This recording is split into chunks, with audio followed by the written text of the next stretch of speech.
इंशाअल्लाह बफज़ले ही ताला चंद दिनों तो बाद ईद उल अदहा असी अपने लफ्ज़ां च कहने वड्डी ईद आ रही। तो कुर्बानी देना हर मुसलमान साहब निसाब उत्ते वाजिब है। पिछले साल भी मैं किया सी, बड़ा सादा जिहा तो छोटा जिहा मसला है। साढ़े अमूमन रिवाज ये वे प्यो बुढ़ा हो गया बेचारा करता कुछ नहीं, माँ भी बजुर्ग है, बाप भी बजुर्ग है, तो जेडे बच्चे थोड़े जहा खाते पीते हैं वो पता कि उन्होंने तमन्ना होंगी भी चूंकि साढ़े अब्बा जी ने साड़ी अम्मा जी ने वो आते ने भाई इस बारी कुर्बानी ना अब्बा जी के नाम की करनी, अगले साल अम्मा जी के नाम की करनी।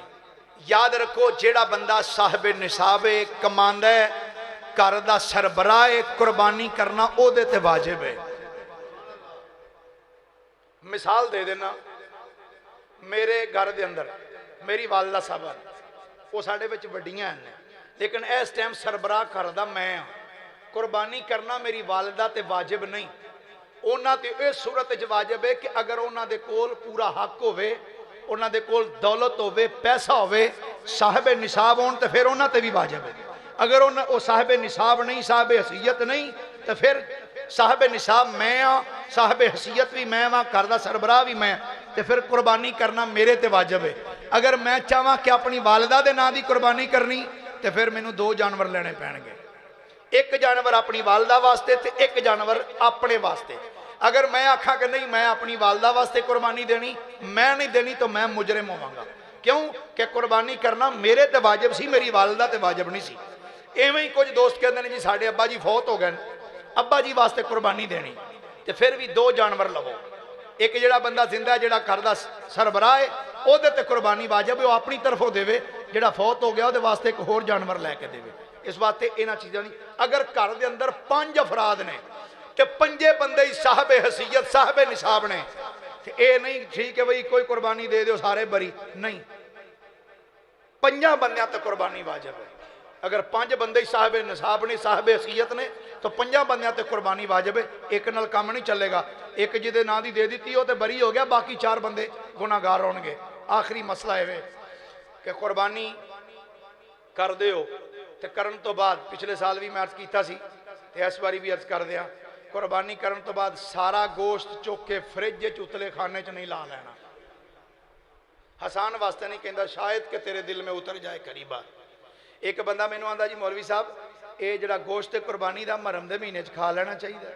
मैं क्या तू अगली निक्की ईद तक खाता रही, क्योंकि बाद उन्होंने कट्टे छट्टे करने ये सारा बंद कर देने ने, क्योंकि करोना च आया कोई पता नहीं, दिल च इन्हों पर भी पाबंदी लग जाए।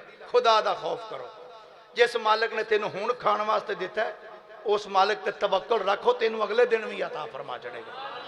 ये ईद का गोश्त जड़ा ये फ्रिजा में रखने वास्ते ठीक है, रख सकते हो, गुनाह नहीं, कबाहत नहीं है। लेकिन देखो जिस बंदे ने 2 जानवर किए हैं, पिछली बारी एक दोस्त मैनू कहने लगा जी वड्डा भी करना है तो छोटा भी करना है। मैं क्या उन्हें कहा जी वड्डा सारा वंडना है तो छोटा फ्रिज च रखना है। मैं क्या तो ज्यादती है ना। अल्लाह ताला फरमांदा लन तनालुल बिर्रा हत्ता तुनफिकू मिम्मा तुहिब्बून, चौथा सुपारा है। अल्लाह ताला फरमांदा लन तनालुल बिर्रा हत्ता तुनफिकू मिम्मा तुहिब्बून, फरमाया तुसी उन्नी देर तक नेकी नूं नहीं पहुंच सकते जब तक अल्लाह दे राह विच ओ चीज़ ना दो जिहड़ी तुहानूं ज़्यादा पसंद होवे। ये तो गल भी वड्डा वड्डा जी अल्लाह दे राह ते दे दिओ। अब मैं कई बारी वेख्या आ तुसी खिदमत करदे हो ना, तो हकीकत बात है कई बारी वेख्या 100 के नोट निकलते हैं तो हुंदा उत्थे विच या कैद आज़म दा सिर ही नहीं हुंदा या अगले वो हिंसे ही सारे मुक्के होंदे ने। चल कोई नहीं, जिहड़ा किधरे नहीं चलदा वो अल्लाह दे राह ते चला दिओ। खुदारा खुदारा इंज नहीं करना चाहिए। अल्लाह दे राह ते जिहड़ी चीज़ जदों दिओ सोहनी ते सुथरी ते आला ते अफजल चीज़ दिया करो। ए जिहड़ा गोश्त कर दिओ ना, गोश्त तो बाद साडे विच रिवाज है अजी भाई आबदरा भी किया, इन्हां दे घर भी कलो सानू भी देणगे।